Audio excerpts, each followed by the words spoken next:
Salut tout le monde, j'espère que vous allez bien. On se retrouve pour une vidéo qui change un peu d'habitude parce qu'on va parler d'actualité avec des arrêts de commercialisation et par la même occasion des mangas que j'adorerais acheter mais que je n'aurais sans doute jamais dans ma collection. Je vous parle de ça ici parce que vous devez savoir que très récemment sur la chaîne je vous ai fait pas mal de vidéos présentation de ma mangatech et dans la dernière qui est sortie j'ai dit je possède les 9 premiers tomes de Gurren Lagann. Je pensais avoir l'intégrale et finalement je me suis rendu compte en cours de vidéo qu'il me manquait le tome 10 et par le plus grand des hasards 2-3 jours après, t'as les éditions Glénat qui annoncent sur leur Twitter et sur leur site internet l'arrêt de commercialisation de la série Gurren Lagann. Et ce qui m'a vraiment agréablement surpris, c'est que t'as des gens qui m'ont mentionné sur le tweet me disant faut que t'achètes le tome 10 et t'as même des personnes qui sont venues me MP pour me le dire. Très sympa de leur part, du coup je me procurais le tome 10 sans faute. Et à mon grand étonnement, juste un peu après, t'as les éditions Pika qui annoncent à leur tour des titres qui vont arriver en arrêt de commercialisation. Juste avant d'attaquer ce communiqué, j'aimerais vous faire part d'une petite information. J'annonce d'emblée prochainement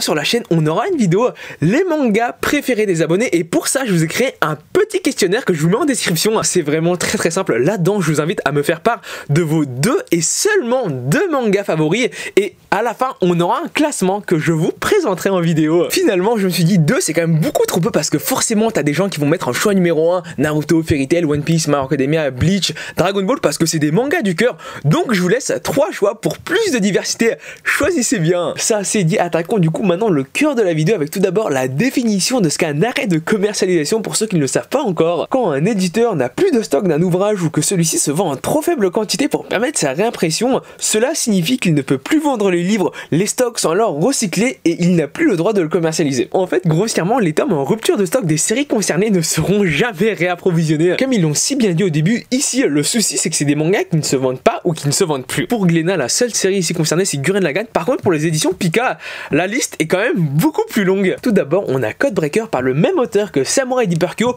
Là c'est pas vraiment étonnant parce que c'est une licence qui est quand même assez vieille. Dark Goddess, une série courte en 3 volumes. Defense Devil par le même dessinateur que Ariade et le nouvel Hangyo Honshin. Dr Yokai suivi d'une série, franchement ça me fait quand même un peu mal au cœur. La mélancolie de Haruhi Suzumiya en 20 volumes. Le manga d'un anime culte et je savais que la série se vendait pas bien parce que je ne voyais quasiment personne les posséder et c'est quand même assez triste parce que la mélancolie de Haruhi Suzumiya ça s'est terminé il y a pas si longtemps que ça. Le dernier volume, le tome 20, est sorti le 4 juillet 2018, donc c'était il y a moins de 2 ans. On avait déjà le tome 14 qui était littéralement introuvable. J'ai appris récemment que le tome 16 aussi est devenu introuvable, donc je pense qu'avec le temps, on aura de plus en plus de tomes en rupture de stock. S'ensuit Alice in Murderland en 11 volumes, Le garçon d'à côté en 13 tomes, et là aussi je suis quand même assez étonné, on a Dolly Kill Kill. Le tome 11, qui est le dernier, est sorti le 6 juin 2018, donc c'était là aussi il y a moins de 2 ans. Et le dernier de la liste c'est aussi un manga assez connu mais là je peux comprendre pourquoi il vient en arrêt de commercialisation, c'est MPD Psycho. Personnellement je suis vraiment pas fan de la série parce que ça part dans des délires assez glauques. Le tome 24 qui est le dernier est sorti le 7 mars 2018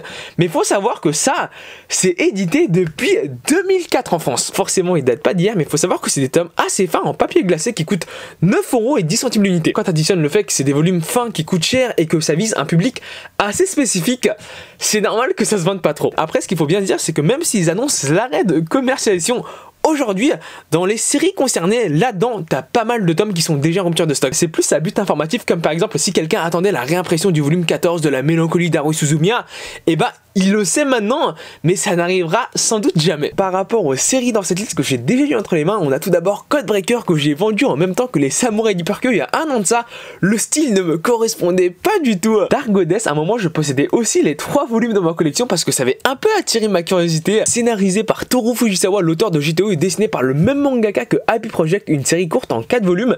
Il figure que j'ai vendu Happy Project et Dark Goddess en même temps parce que les 2 mangas étaient vraiment pas fous. Defense Devil, Control et la mélancolie de Haruhi Suzumiya, je les ai et je compte les garder encore pendant un bon moment. Et MPD Psycho, à un moment j'avais les je crois 12-13 premiers volumes, j'ai essayé la série et j'ai pas du tout attaché donc je les ai vendus. Et la deuxième partie de la vidéo, les mangas que j'adorerais pouvoir acheter, mais le problème c'est qu'ils sont en rupture de stock, qu'ils sont rares et à chaque fois que je vais sur Paris, je prie pour pouvoir les dégoter. On va commencer tout d'abord avec les séries qui selon moi sont le plus simples à trouver et par la même occasion je vais vous mettre quelques photos des tomes que je possède dans ma collection. Tout d'abord une série en 15 tomes, j'en possède 14 et il me manque, vous vous doutez bien, le plus rare c'est Spirit.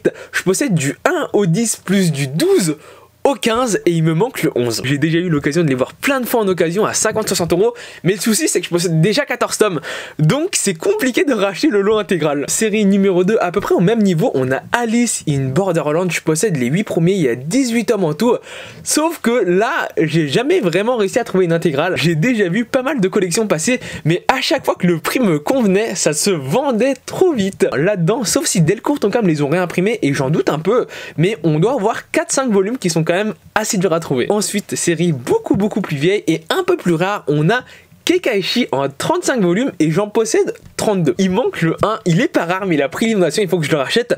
Le 31 et le 34, je possède tous les autres tomes, notamment le 32, le 33, le 35, le 30, le 29.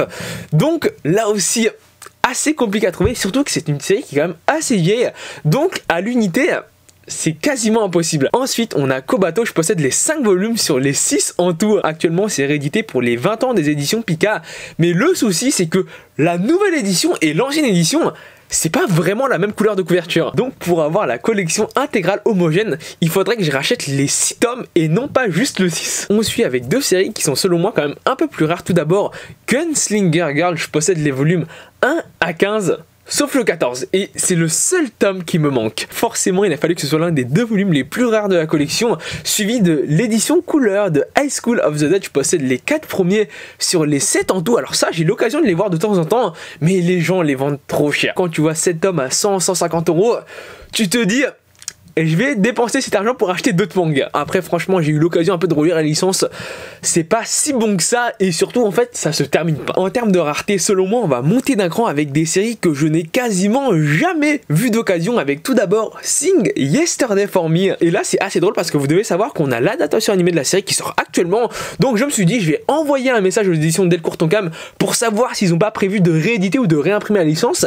Et il figure que oui, ils m'ont répondu oui. J'espère qu'ils vont pas faire faux bon parce que moi j'annonce, j'achète directement la série parce que j'ai envie de découvrir le truc. Ensuite, beaucoup moins connu, une série en 10 tomes et là c'est principalement les couvertures qui m'attirent, c'est Kyoko Karasuma. Je crois bien que je les ai vus qu'une seule fois d'occasion, le mec les vendait 100 € et il les a vendus. Puis ensuite, même si je sais que le manga est pas très bon, j'aimerais bien voir les spin-offs de Evangelion, notamment le plan de complémentarité de Shinji Kari en 13 volumes en France. La série s'est stoppée, il y a 18 volumes au Japon terminés, donc on n'aura jamais la fin. Et Iron Maiden, c'est vraiment le fait que la série soit culte qui me pousse à les acheter. Et du coup, les derniers mangas rares que j'adorais compléter, c'est les œuvres qui me manquent de Junji Ito. J'en ai déjà pas mal, mais il m'en manque 3-4 et ils sont compliqués à trouver. C'est des mangas d'horreur, il n'y a pas grand monde qui les a et 9 à l'époque, ils coûtaient quand même assez cher. Généralement, ils ont tous de très belles couvertures avec des effets comme celui-ci et vous pouvez voir que le format est quand même assez particulier. Donc voilà, la vidéo se termine ici. J'espère qu'elle t'a plu. Vraiment, si c'est le cas, n'hésite pas à t'abonner, c'est le plus important. N'hésite pas à laisser un pouce bleu.